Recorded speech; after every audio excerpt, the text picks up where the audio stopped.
Check, check. There it is. Hello, welcome. Welcome in. We hope everyone is having an incredible day wherever you are, whatever you're doing. Wes and I are recording late at night Once again. yet again, and As always. our 4-year-old is still not asleep. She just came out of the room a second ago before we hit record. What did she pop her head out to even say? What was she doing? I don't know. Just popped her head out to just let her presence be known, as per usual. We might get a Clark sighting tonight. We actually took her on a tour of her preschool today. You did. Yeah, Wes was at work, but I took her on a tour of her preschool today, and she was very excited about it later. So several of you listening know our daughter. You've met her, you have a relationship with her, you know how big of a personality that she has.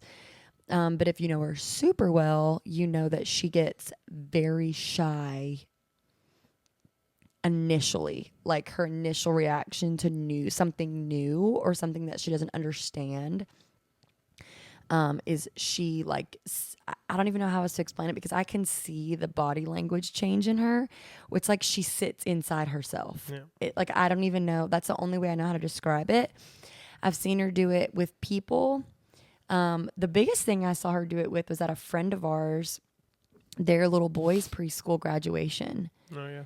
Like you didn't get to go to that either, but it was like she was so excited to go. She was like singing the whole way there. And then we walk in, sit down, and the program starts. And I literally could see like her whole body just like cave in. And it was like just something new. She didn't understand what was going on. All these kids are here. All these people are here.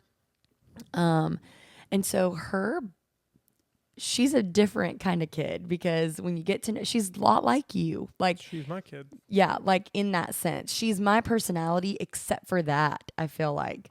Because I'm not like that. Like I don't.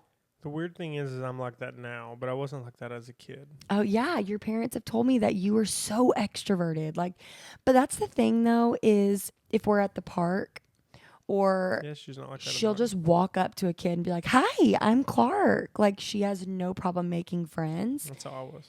Yeah, but then if she's in I would say maybe make it like a new environment, something that she's not aware of. Maybe. I don't know, but when we went to the preschool today, she just shut down. Like the director was trying to like talk to her and she was just kind of like nodding at the director. And then when we got in the car to leave, like wouldn't talk to me about it. But at dinner, she wouldn't shut up. Yeah, but at dinner time, we do something that they do on Bluey, and it's called like your favorite thing of the day. And Clark was like, "I want to go first," and so she tells Wes at the dinner table that her favorite part of the day was preschool, which was so weird because she was acting bizarre, but. Yeah, she's so excited. She starts school in August, so we're really excited about that. I'm like a little emotional about it. I was texting my sister today about it, and when the director was like, "I will send you an email once we have everything in like our calendar made of when we're doing open house." And I told my sister, I was like, "I'm sorry, what? Open house? Like I'm 13. Like I can't take a kid. What? I'm not old enough to take my child to open house. Like, aren't I supposed to be going to open house?" I don't even know what open house is. What is open house? Where you like go to the school, you like meet the teachers. They like let all the kids and parents come and just like get a feel for what's about to happen. You'll get what school supplies you'll need. Like, you probably didn't have to do that because your teachers, your parents were teachers. Is that not the other excuse? That same excuse for everything? I believe we did that when I was in like kindergarten and stuff. We did that in high school. Like you got to go to an open house because, no, we did not do that in high school. Well, in all fairness, your school was K through 12. Ours was not. So every time I went to like elementary school, we did open house. But you could do that every grade because you just get to go and meet your new teachers. As far as I know. Bonnie and Kevin, we did not do that. If you are listening to this, I need to know. I'm almost 100% positive we did not do that, especially in high school. I've said this on my Instagram before, and I called Wes out, and I don't care to call Wes out about this.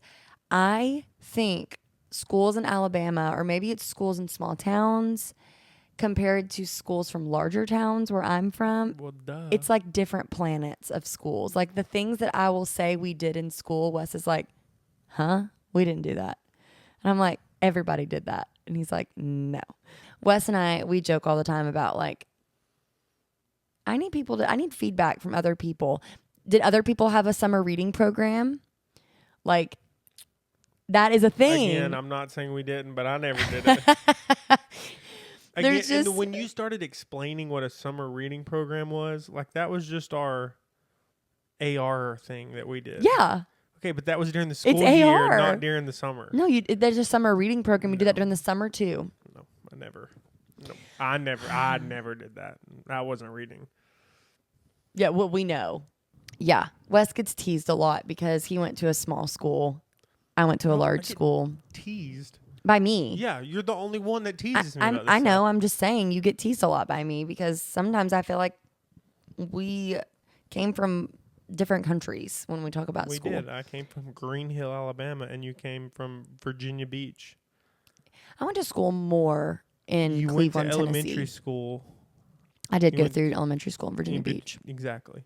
Yeah, That's a big huge city. schools. Cleveland is a big city to Green Hill, though, too. Yeah. So Enough yeah. about making fun of Wes, apparently.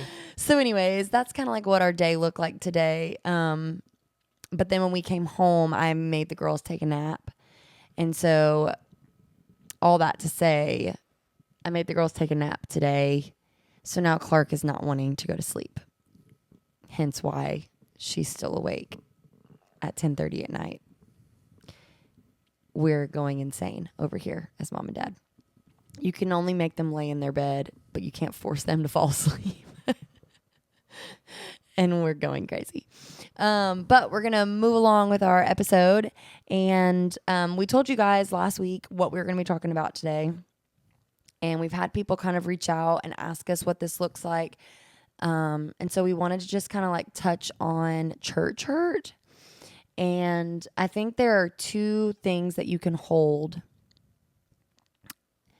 within church hurt. I think church hurt is very valid. I think people get extremely hurt by the church.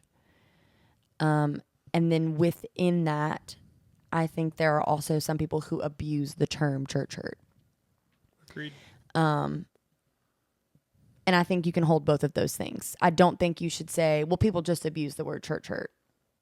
Because as much as some people do, because they don't really know what that means, they're looking for an excuse to be angry and upset, you can also 100% hold the same thing of, but people have been deeply, deeply, deeply hurt by the church, and the church has totally like messed up in so many ways. Agreed. And Wes and I have been hurt. I still get hurt. Oh, still get hurt. Especially being in leadership. Like For sure. But I'm not, and I definitely don't think that Wes and I are just stronger people because we've just plowed through it and we keep doing ministry. It's not a badge that I wear of like, well, look at me, I came through it and I still serve God, or I'm still in ministry, or I still go to church. No, but I do think we're stronger people because we built a community around us. Yes, I think that, yes, I definitely think that we are stronger because we did not isolate. Yeah. Yeah. Not that we are stronger than other people. I think we as people are stronger than we used to be. Not that we're stronger than you because you didn't just keep going and keep grinding and have some grit about you in it. I think I am a stronger person than I used to be because I surrounded myself with a good community and we just all grabbed arms and just kept plowing through. And I think a lot of what Wes and I went through in church hurt, which we've talked a little bit about in previous episodes, is that several people in our friend group, several people that we went to church with, several people that we still go to church with, all went through very similar church hurt. They were all kind of hurt by the same people in some way. To a degree, we all dealt with similar things within that season of our life. So it was a little bit easier for us to like link arms with people and for us all to feel valid in how we feel, because how we all felt was extremely valid, which is also 90% of other people who deal with church hurt. You're valid. But we don't have the story that it was hard, we were broken, and we pulled away and everyone turned their back on us. Yep. That wasn't our story. We weren't the only ones who were hurt. And so I have grace and compassion for people who maybe were the only ones hurt in that situation. And so I hope that this episode, before we even start it, that you don't think that our story is the only one that applies, and that our journey is the picture perfect journey of what church hurt should look like, because that's not what we think. We understand that everyone has different journeys, everyone has different stories, everyone has different pain, everyone has different trauma, and everyone heals differently. And so, yeah, we feel, my biggest thing is I do not want to devalue anyone who has walked through some kind of church hurt. Because like I said, I would say about probably 90% of it, no matter how big or small, is a form of church hurt that somebody has walked through and is valid. Would you say so? Yes. I have to be careful with what I say.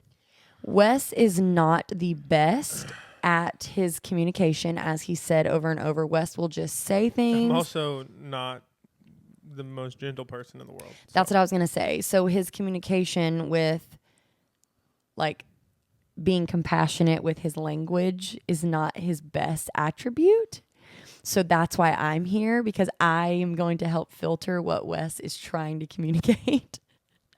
And if I think you're not doing a good job, I'm just going to say that's not what I meant. Yeah, and that's fair. I meant what I said. Yeah, but you have to carry it with grace. Because church hurt is a very heavy topic with people that needs to be handled like a baby.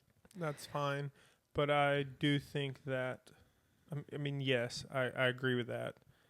But also, what did you say, 90%? What I would say, I mean, this is not an accurate statistic, so don't come for me. That you said, though? I would say probably like 90% of church hurt is valid, no matter how big or small. It is a form of church hurt that should be validated. Yes. But on top of that, or yes and, not but and. Yes and. 90% of people that attend church have been hurt. Yeah, that's very true. They have experienced church hurt. I would probably say 99.9% of people that attend church have been hurt. Because within church, there are people and humans.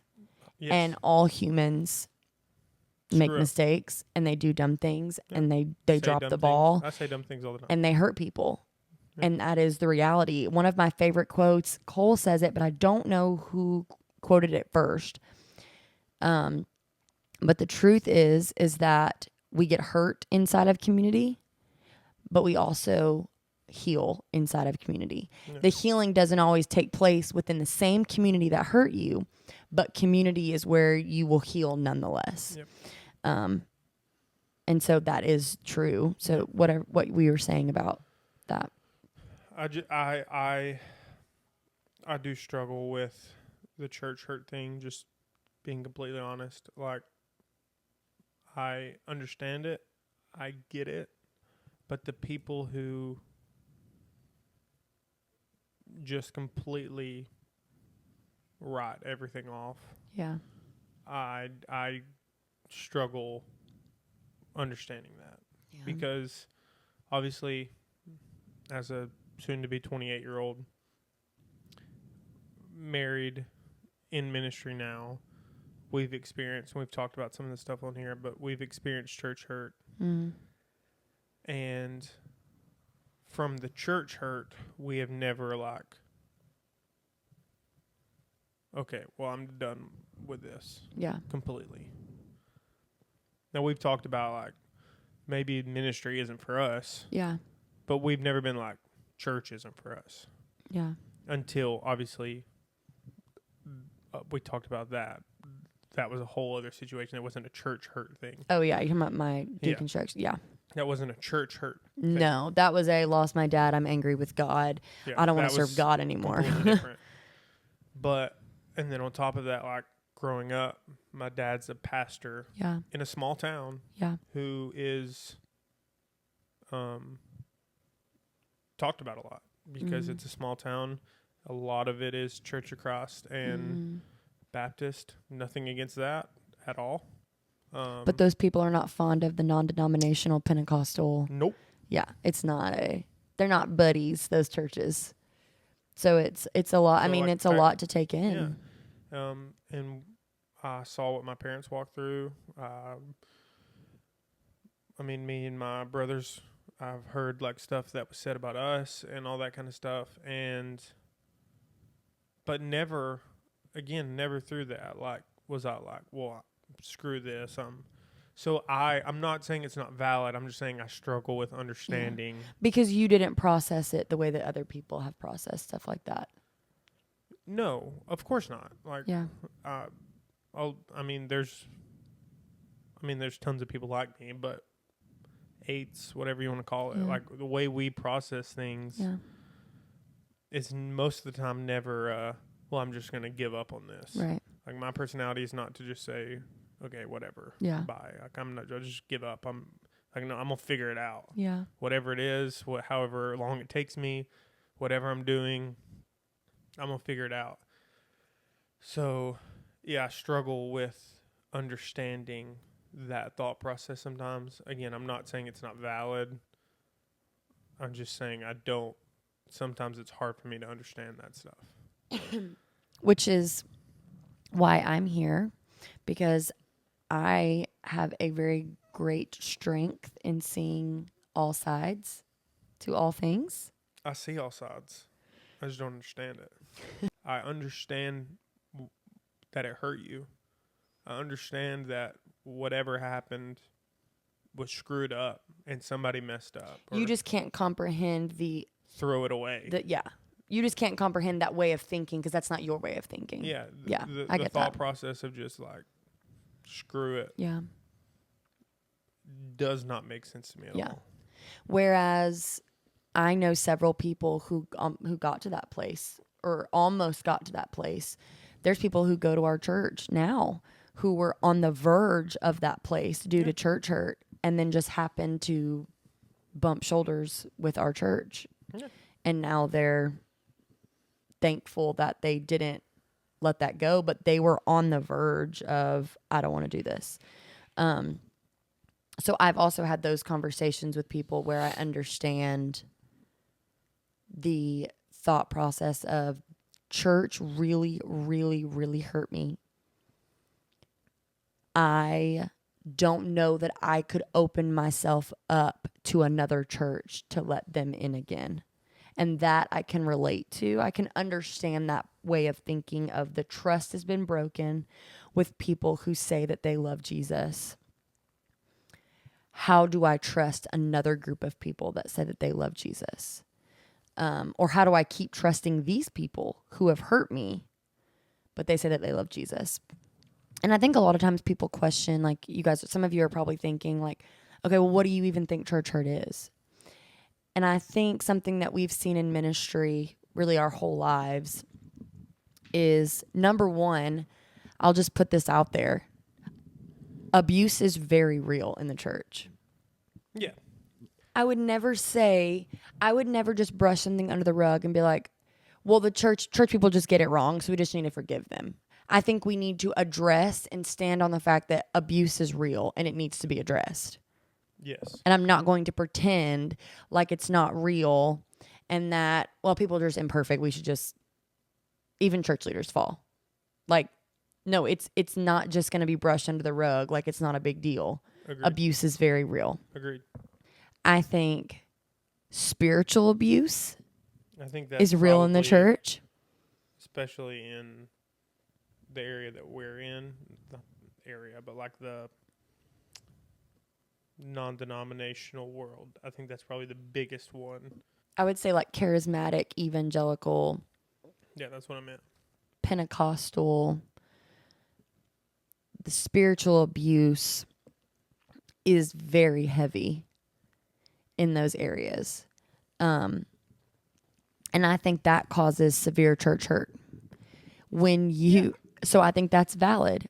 If you as a leader think that you can use your leadership to manipulate, to get what you want, to get people to do what you want them to do as your congregation because you have a leadership standing, or because you think you heard from God and he's telling, I'm using air quotes, I'm going to do it. Go for it. And if you're listening, I'm using it. You think you heard from God. She's using hardcore heavy air quotes. Because you want your agenda done. That is spiritual abuse. When you treat people like your spiritual children and that they need to do what you tell them to do, that is spiritual abuse. When you only want to be in someone's life if you're their mentor, I used air quotes again, I'm on a roll. That is spiritual abuse. Agreed. If you don't get to speak into them and help them make decisions in their life, so now you're mad, that's spiritual abuse. If you get pissy because they have different theology than you and now you can't have a relationship, that's spiritual abuse. If your entire congregation at your church doesn't believe exactly what you believe theologically and now you're mad about it and you feel the need to call them out on it, that's spiritual abuse. I could keep going. These things cause church hurt. These things cause people to run away from God, to run away from church, to not want to be a part of that anymore. It's disgusting. It's repulsive. And it's not godly. Need I say more? I think that is valid. I think people are hurting and they're broken. They have nowhere to go. They've looked to leaders. They've looked for counsel. They've sought wisdom. They've sought advice from people they thought they could trust. And as leaders, they have pushed their agenda on people so heavily that now people view Jesus wrong. Mm-hmm.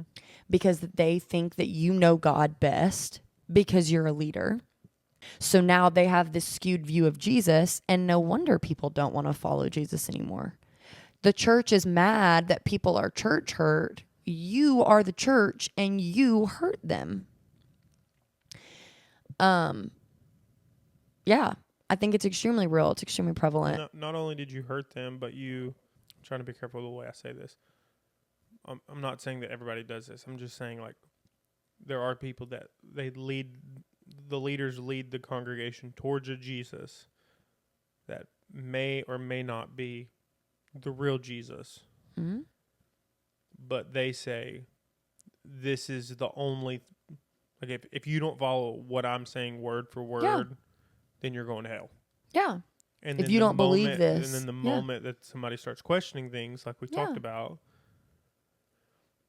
they're excommunicated or they're, shunned away and all this stuff. And or made to feel stupid. Yep. And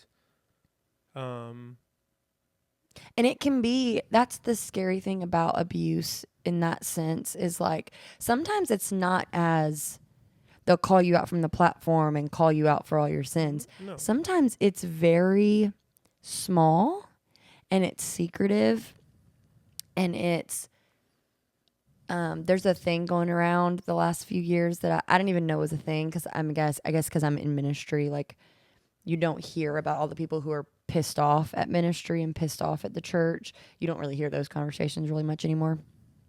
But there was a thing going around called, I'm air quoting, the coffee date thing, where it's basically where if the leaders in your church don't really agree with everything you're saying, they just ask if you want to go get coffee and they like talk you through it and like basically try to make you feel like they gaslight you basically, and try to make you feel like they're there for you, but you need to get back on this path. And it's basically a gaslight coffee date, that everyone was kind of talking about. And, I found out about it from a girl I we had been texting back and forth. She'd been asking me for some advice on something, and then she was like just kind of pouring her heart out to me about how the church hurt her and how she ended up getting one of those gaslight coffee dates. And I was like, she was like, the coffee dates. And I was like, no, I don't know. What are these? Like, if I ask you to go get coffee, like, I genuinely just like want to go hang out with you and like get coffee. Like, I didn't know that was like there was like secret motives to like getting coffee with people. I think that there have been cases of abuse, like spiritual abuse like that, where it's not so blatant and in your face. It's very quiet.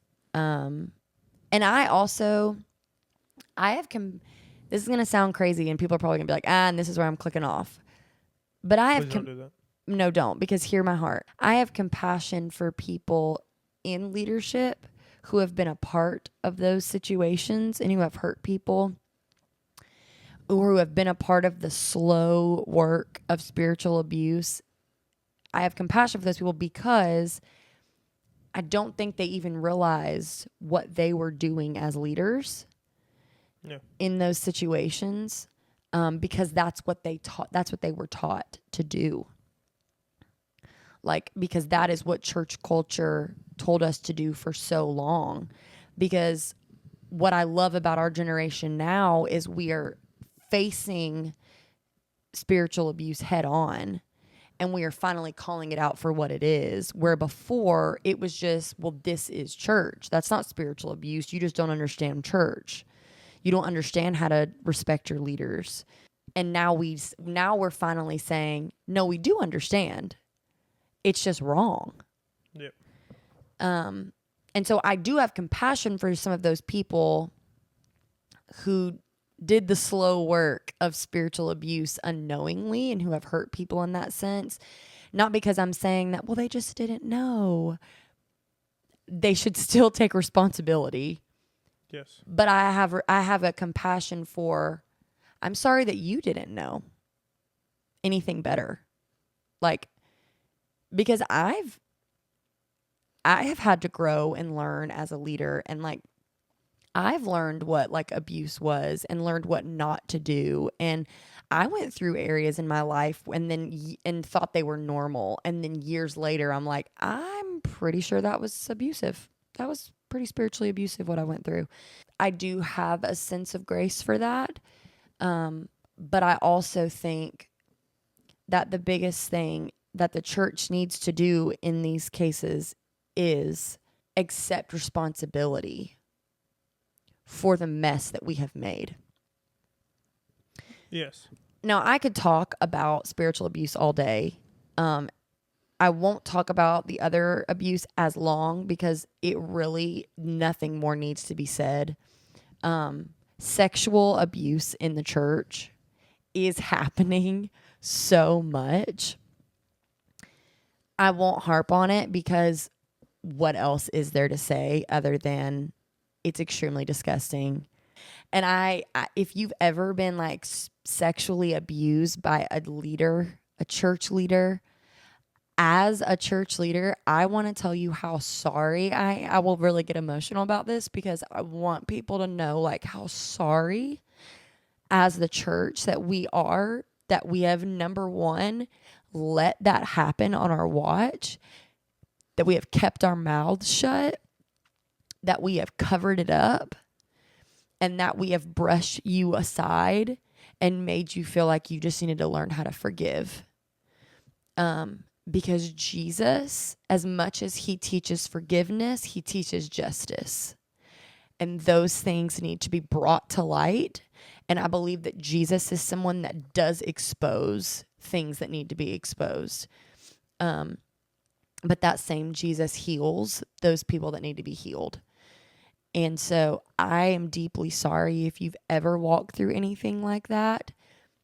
I do not ever want you to feel like this episode or Wes and I would ever try to say anything that would make you feel like your church hurt is not valid. And not even just if you've been sexually abused. If you have been hurt at all by the church, we do validate you. And I do believe that Jesus wants to heal you. And if there's anything that is said in this episode that seems like we are trying to lean on the side of, like, you need to take your own responsibility for what could have happened, please know that's not aimed at you. I believe there are people who have been involved in church hurt, who have been hurt by the church, but have also refused to take any responsibility if they were a part of what was going on too. Like if you are spreading gossip and slander throughout a church, and then the pastors confront you about your gossip and slander and your lies, church hurt. And then you get mad because they confronted you and told you to make it right, that's not church hurt. Like, it's not church hurt. You don't get to cause dysfunction and bleed all over a church body that is supposed to be healing, and then the leader come to you and not let you do this to their church body, to their sheep, and now you're mad and now you've been hurt by the church. No. Like, I'm sorry. I'm not sorry. I'm not a super confrontational person, but I'm going to tell you right now, that right there for me, I will not be on your side. I will not be your buddy. I'm so sorry that the pastor called you out for all your lies. I'm not. Like, I'm not going to do that. I do not believe that church hurt. Nope. I believe you could maybe be hurt by the way that they approached you. I think that if a pastor cussed you out, called you names, said things that were degrading to you, to a degree, could your feelings have been hurt? Depends on what you were gossiping about. Yeah. No, you gossiping about me, Wes might cuss you out. I'm going to drop you.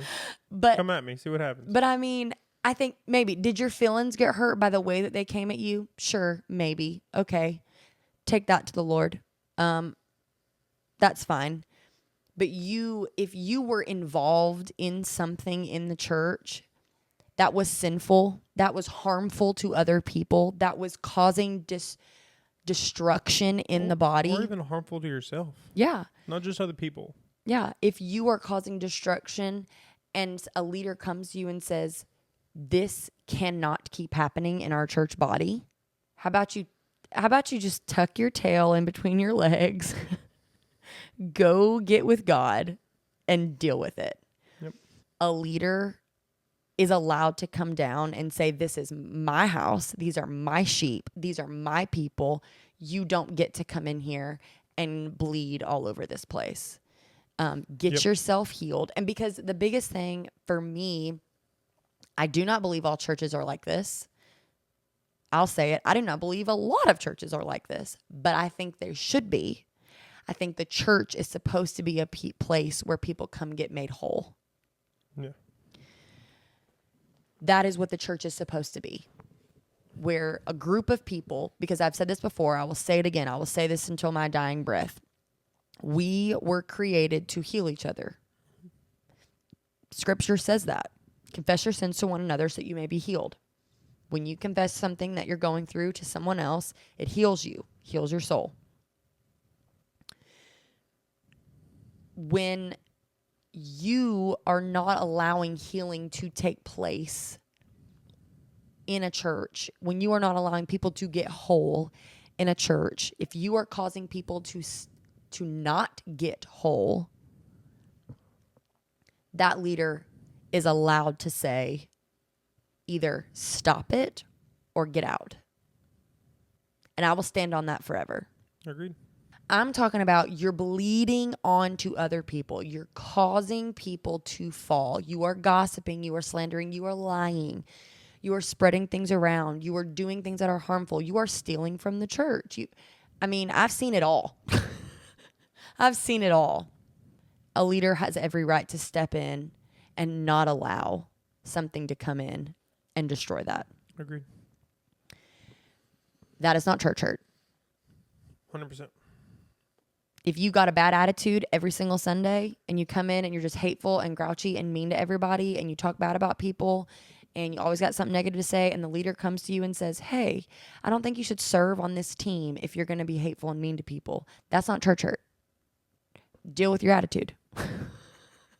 Like, I promise y'all are probably listening to this going, dang, like, where are they getting all these, like, random wild thing off the wall things? No, these are not off the wall things. These are things that we have literally seen. Like, these are things we've seen in church. There's a fly in here. Oh my God. And you can say what you want about someone in leadership defending their family, but Wes and I will sit here all day and say our family comes first.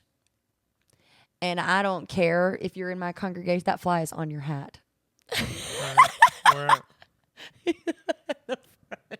Just smack yourself in the head really quick. Like right in the front or on the It's side like a little right bit? here, like next to the buckle. Ah! Anyways, Wes and I will always say family comes first. 100%. I don't care if you go to, like, the numbers in my congregation, the numbers in our congregation, I could care less about. If 50% of our church started slandering my husband, I'm telling you right now, I will have church in a shoebox before I tolerate that. And if you're mad that you can't go into a place that is supposed to create wholeness and spread division, you're not church hurt. That's all that I will say about the things that I believe are not church hurt. Everybody on the same page with us? We're good. I do value people who've actually been church hurt. And I want to speak on that. I'll say this too. There's a way to tell if there are people who are just looking for something to complain about. Yeah. If there are people coming to your church who have been to every other church in your city, one of two things is happening. One, if every church in your city has hurt them, that's what I was going to. If they come in and be like, well, this place did this and this place did that. No. First of all, if you get hurt, Jesus will never tell you to go and tell everybody about it. No. If you've genuinely been hurt, Jesus is going to tell you to shut your mouth and go heal. Mm-hmm.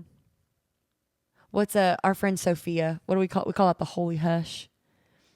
Me and Sophia, that's what we always talk about. We're like, wisdom is keeping your mouth shut when you want to say something. That's called the holy hush. Shush your mouth. Just shush. Shush and heal. Shush and heal. But yeah, I totally agree. Unless it is obviously any type of physical abuse, you don't need to holy hush. Oh, no. That does not. I just want to say that, like, no, that 100% does not need to be shut down. Like, you need to tell somebody. Yeah. Tell authorities, whatever you need to do. And I think if you have been spiritually abused, if you've actually been hurt aside from sexual abuse, if there is someone you need to sit down and say, like, hey, I've walked through this, I'm hurting, I need some people that can kind of lock arms with me, that is one thing. But if you go into a new place of community and just start spreading everything negative you can think, you're no better than they are. Correct.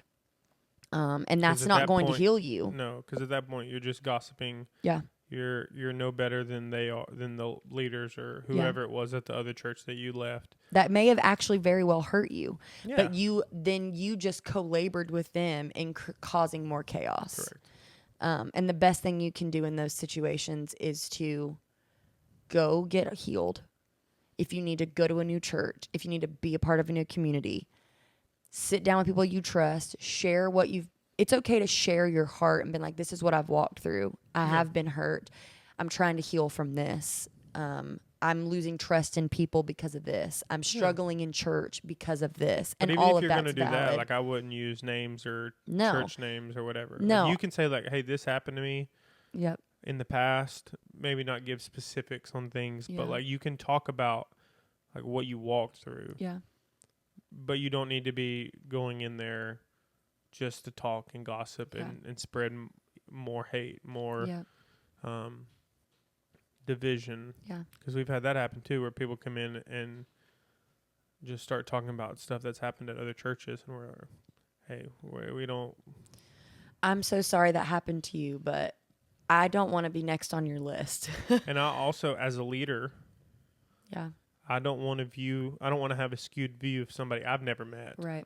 That's But tricky. I think it's valid in saying, not that I don't believe someone's story, but I do believe there are two sides to every story, as in people mean well, they have good intentions, but they drop the ball. Or like you said, they're just doing what they or they just don't know. That's what they think they're supposed to be doing. And not that it's right. No. Not that it's right, and not that it's an excuse.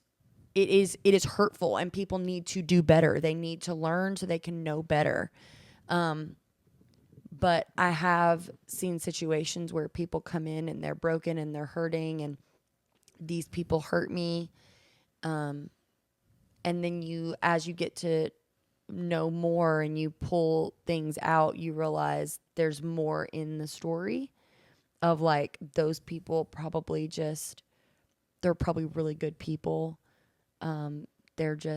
They're missing it in some places. They don't really fully get. Because we know lots of great people who are very kind. Yep. But the way they were raised, the way they were taught, yeah, they're missing the mark on some stuff. Yeah, we know people. And that doesn't mean that they are bad people, but it does mean that they are hurting people. Yeah. In a sense of ministry. Yeah. But it doesn't mean that they're bad people. No.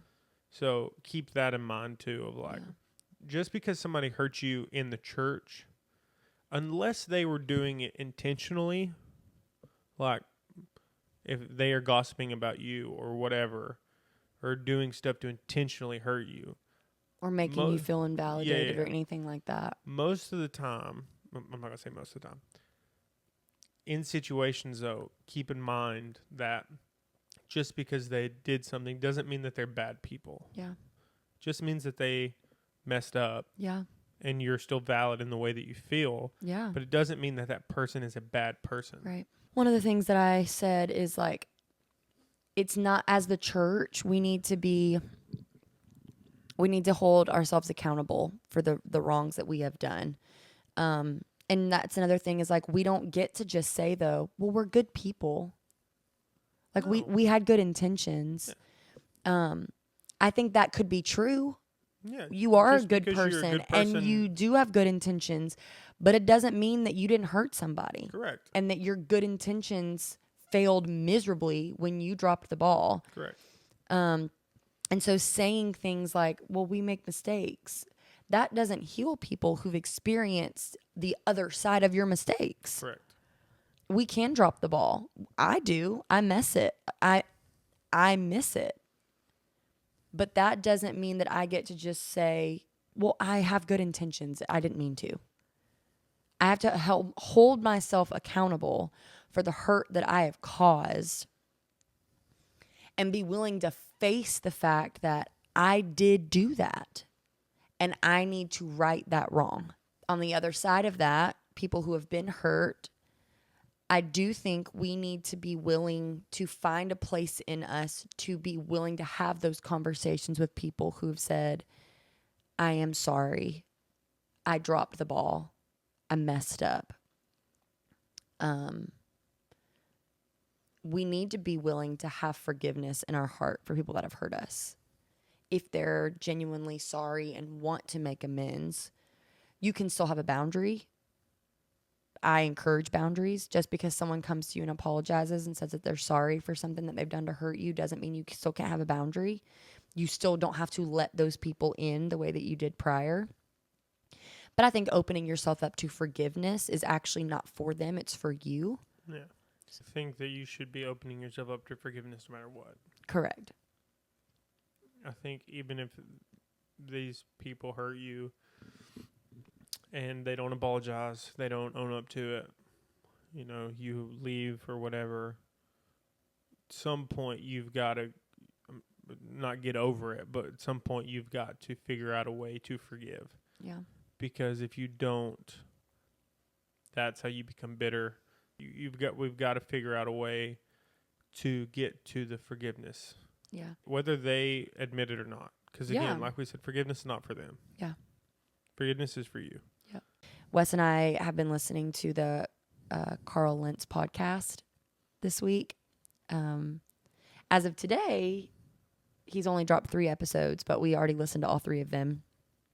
And just so much of what they talk about within his healing process, and how wrong he got it, and how he dropped the ball, and how he messed up, and how his consequences not only affected the whole Hillsong ministry as a whole, but the people that were in his life, his marriage, his kids, and how he just talks about being human, making mistakes, trying to figure out how to heal correctly, if there's a correct way to do that, how to, as a human, how to pick yourself up after you've done that, but also on the side of like he had his kids on there, and they were talking about, you know, wanting to heal and wanting to forgive, but also being human, and realizing that doesn't look a certain way either.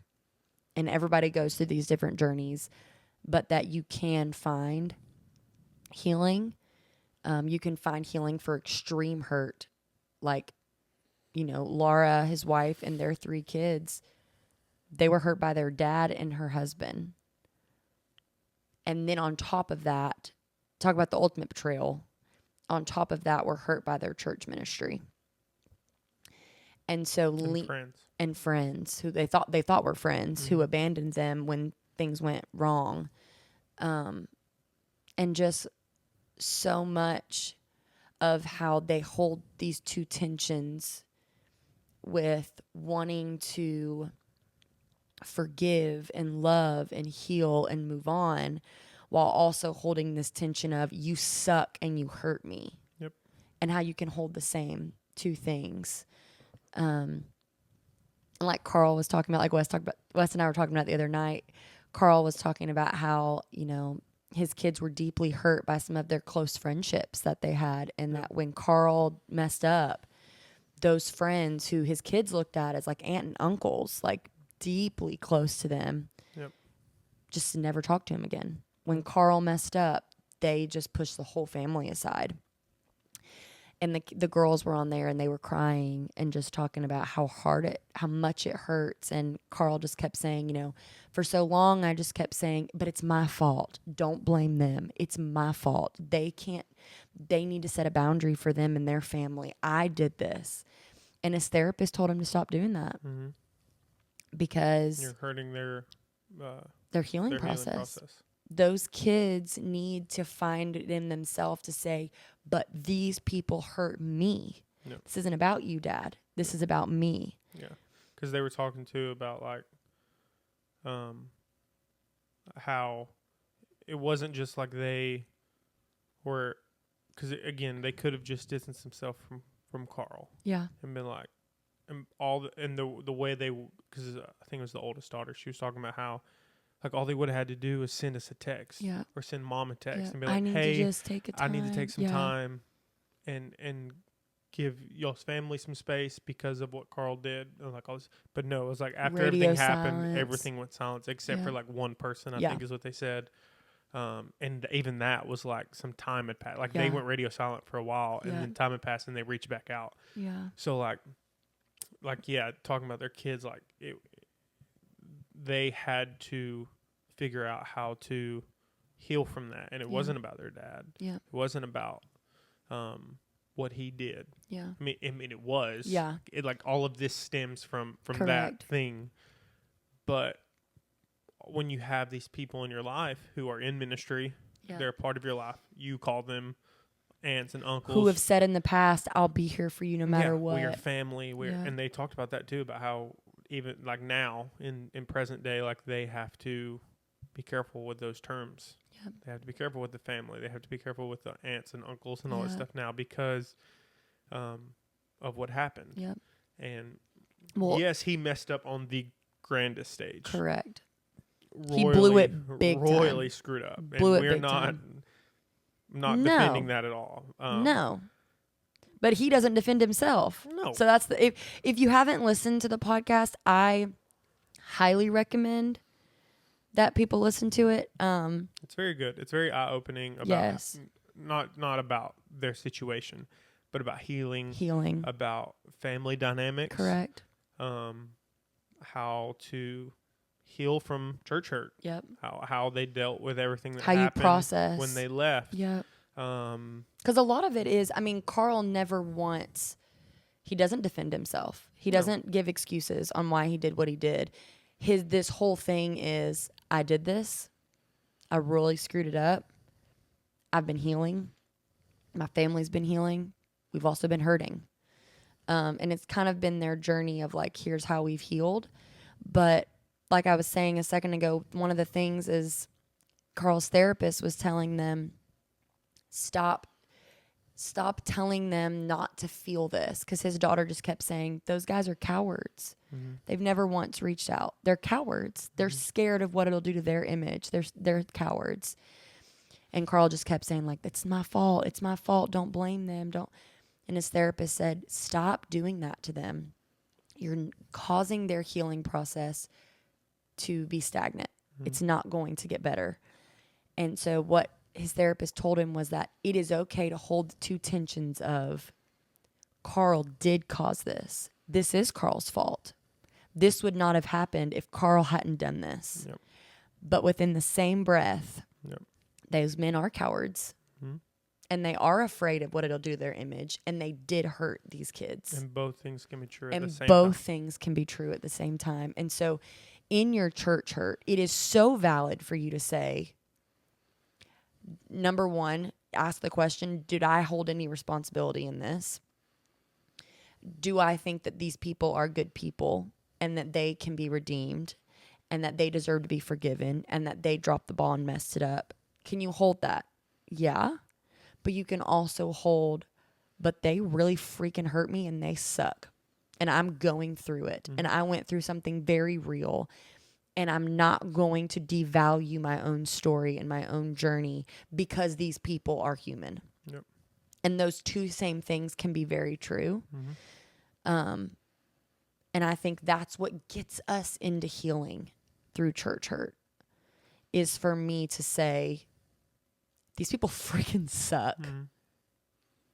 But also, they're human. Yep. One more thing I want to add about the Carl Lentz podcast is he said, you know, you hear when their family started going through all this stuff and all that came out, and then they were trying to figure out how do we heal from this? Mm. And people are, saying like, just give it time. Time heals all wounds. Oh, yeah. And then he said, I don't remember if it was his therapist or a friend or whatever, and they were like, time ain't going to heal nothing. That's a bunch of bull crap. Yeah. Time ain't going to heal nothing. I can't remember the exact word, but basically action heals things. Work heals things. Hard work. So when you go through church hurt, when you experience, abuse from a spiritual leader, physically or emotionally, spiritually, whatever it is, Tom's not going to heal that. Mm-mm. Like, you can't just be like, okay, well, I'm going to take a break from church, or I'm going to go to another church and just be fine. Like, you have to put in the work to get past that. You have to put in the work to forgive. You have to put in the work to go to therapy. Go to whatever it is. Go to therapy. Talk to a friend. Tell that person that they upset you and that they hurt you. Yes. I think that's a part of the work too. 100%. I think that is definitely not a case for everybody. If you've been sexually abused, I highly don't recommend you going to someone and sitting them down and trying to talk about this over coffee. I think every situation is different. But if a spiritual leader said something to you that upset you and hurt you, I definitely think you should go to them and talk to them about it and say, hey, this upset me, and give them a chance. I think that is a part of the work in being hurt, is giving people an opportunity. But like he said, time of you just saying, well, I'll just stop going to church for a while until I heal. I don't think that time is what heals. I think, like, you're right. Like, and Carl was talking about. You might forget about it eventually. Yeah. After long enough, but it's not healing. Mm-mm. But the only way you're really going to forget about it is if you stop going to church at all. Yeah. Because the minute you step back into another church, all of that's going to come rushing back. And that's not what Wes and I want for people, because I do believe that there are churches that do it right. Yeah. I don't think everyone in churches are perfect. Not even a great church has perfect people. No. So there always is a chance for you to get hurt. Yeah. Not even a church that is doing it right is going to get it perfect. Not even just so much of like, we're saying that, well, every leader could probably spiritually abuse you. I don't believe that. I don't believe that. I think you could get your feelings hurt at church. Mm-hmm. And I think if you get your feelings hurt and then you don't talk about it, and then you just let it sit and fester and it bottles up, that causes bitterness. And all of that to say, we don't devalue people who have been hurt. But ending this episode, we want everyone to know that we don't want people to just give up on church because they've been hurt. Yeah. We deeply value the church body. We deeply value the local church. We think community is extremely important.